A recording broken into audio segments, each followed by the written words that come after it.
and it never used to be this way. So that's one. It's a humanity issue more than it is a political one. The second one, you're around finances. We rank in the top third in the country on corporate and personal taxes. Last year, we had a record number of Minnesotans leave the state, and it's not just because of the crime, it was because of financial reasons. Now, my political opponents will say, well, baby boomers are getting, it's the peak of the baby boomers and they're retiring and they're leaving. Well, that's disingenuous. That age spans, more than just retirees. And then the third one really is around to your point about critical race theory and education. We used to, even if you did not come from a family of means, you had a pathway in this country if you had a solid education.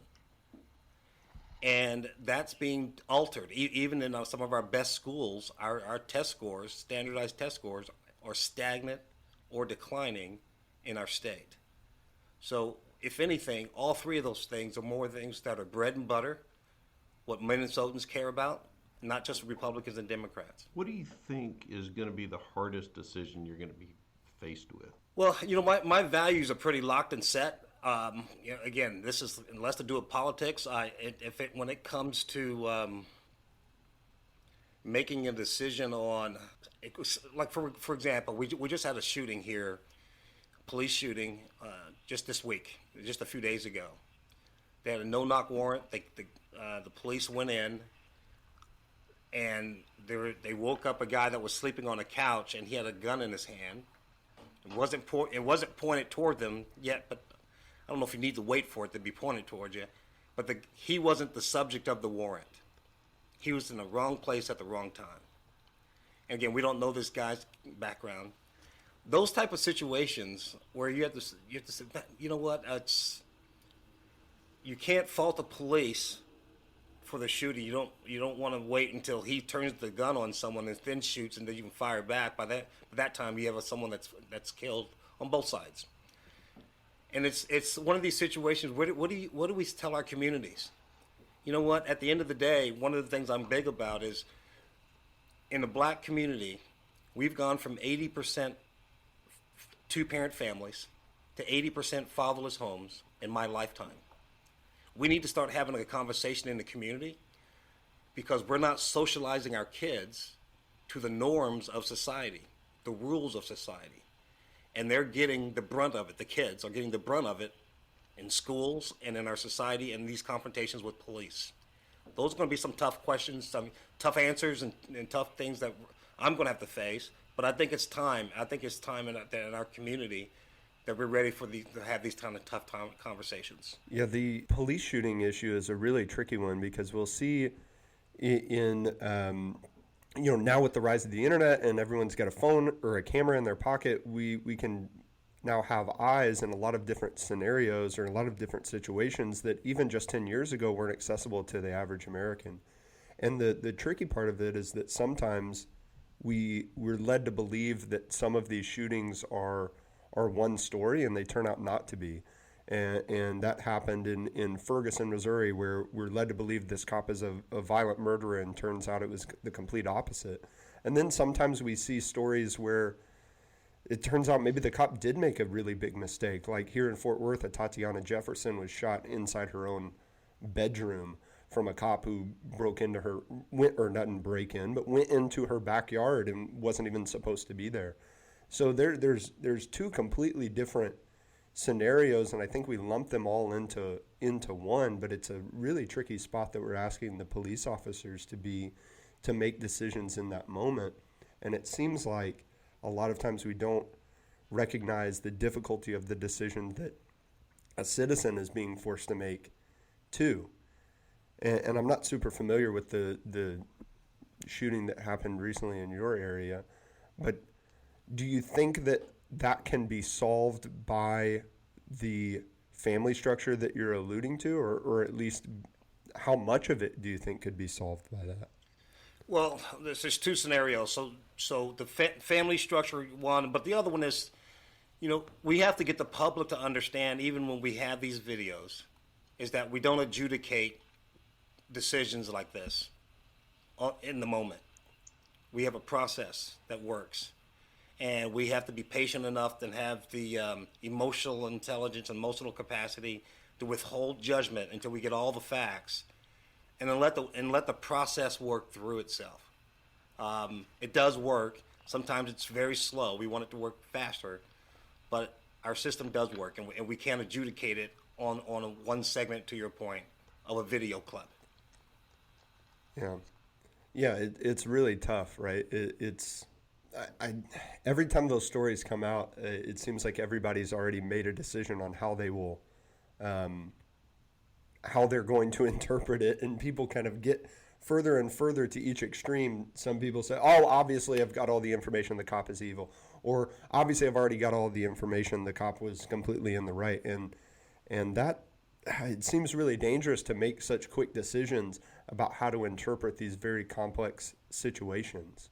Agreed. So what do you do in your position as governor to drive up intact family percentages in different communities, to deal with issues like you talked about around really cultural issues? I would say the CRT, the education, those fall to cultural issues. The tendency to jump to one conclusion on a police and civilian interaction, those seem to be things that are going to be hard to legislate. You're absolutely right, Sean.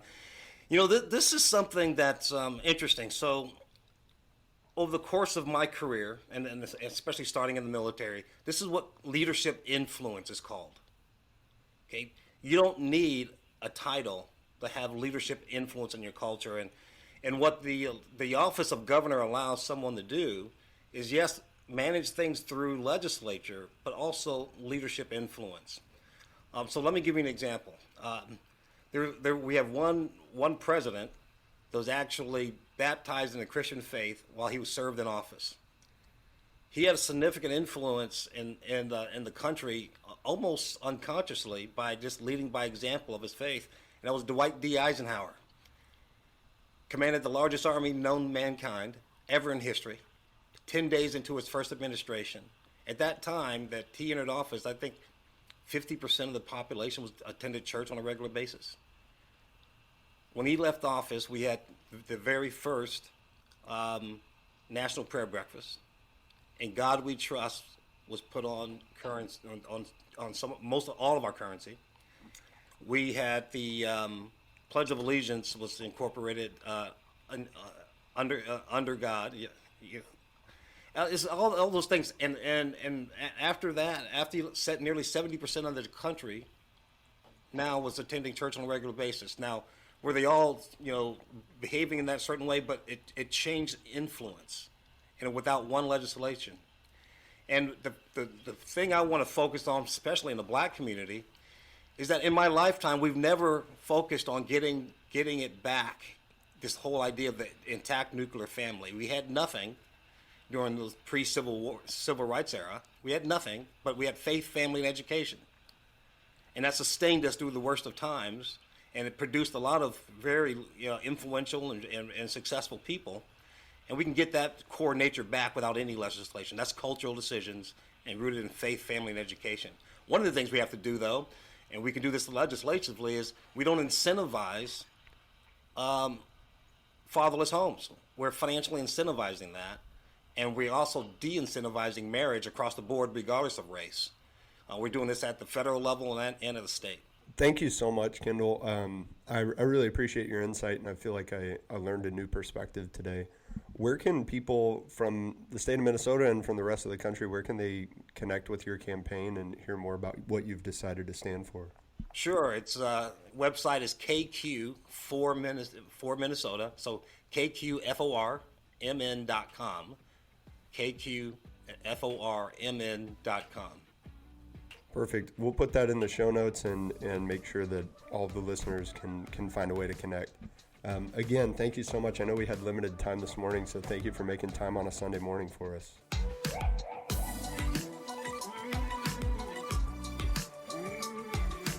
My biggest learning in talking to Kendall is something that he didn't even say outright, but was maybe implied. I don't know. Maybe I just interpreted it this way, but the impact of groupthink, community beliefs, and one's desire to conform and be accepted by the community are going to have a huge impact on an individual's decision making. And that can be a lot of different issues. The decision to raise a family, a decision to go to college, the decision on, even in some communities, what type of job to have, what type of career to pursue. All of that is highly influenced by community beliefs. And I think it's important to not simply accept those community beliefs for exactly what they are without question, but also not completely reject them just out of a desire to be a rebel and an individualist. So it's important to make those decisions as an individual, but understand first why the community believes those No, things. I think you're exactly right. I think, you know, you and I have talked about that concept of Chesterton's fence, where you're out in the field, you come across this fence, and you want to figure out, what should I do with this? And so one tendency is to just rip it out and pull it down. I don't know why this fence is here, get it out of here. But it's important to figure out, well, why was it put there in the first place? And so when you talk about community standards, and he, when I was asking him what was leading him to run for governor, he talked about things that were primarily cultural issues. And so my question to him was about, how do you legislate back in cultural issues? It was around influence. And I think the task is huge. And I think there's been a lot of separation from historical community standards. And it's going to be tough to get those back. And so I think he's fighting a tough fight to regain some of those standards that have been lost. Thanks for listening to this episode of Decidedly. I hope you learned something. I know I did. If you thought our show was 5-star worthy, please check us out on iTunes and give us a 5-star review. It really helps out a lot, helps people find our community and defeat bad decision making in their own lives. Check us out at decidedlypodcast.com and on Facebook and Instagram at Decidedly Podcast. Until next time, I'm Sanger Smith with Sean Smith. This is Decidedly.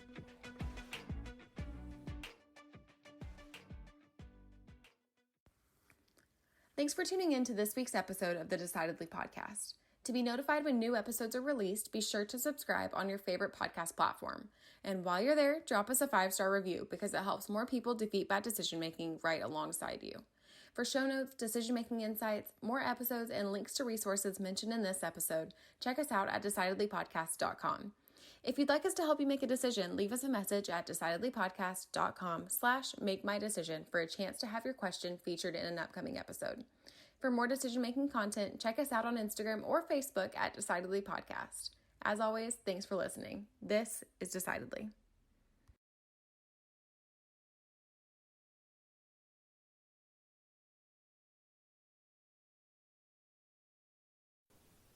Insights, advice, and comments provided by Sean Smith, Sanger Smith, and speakers identified as part of the Decidedly podcast should not be considered recommendations. Speakers who are not identified as members of Decidedly are expressing their own opinion, and their statements should not be construed as reflecting the views of the Decidedly team. This podcast is produced solely for informational purposes, not personalized advice.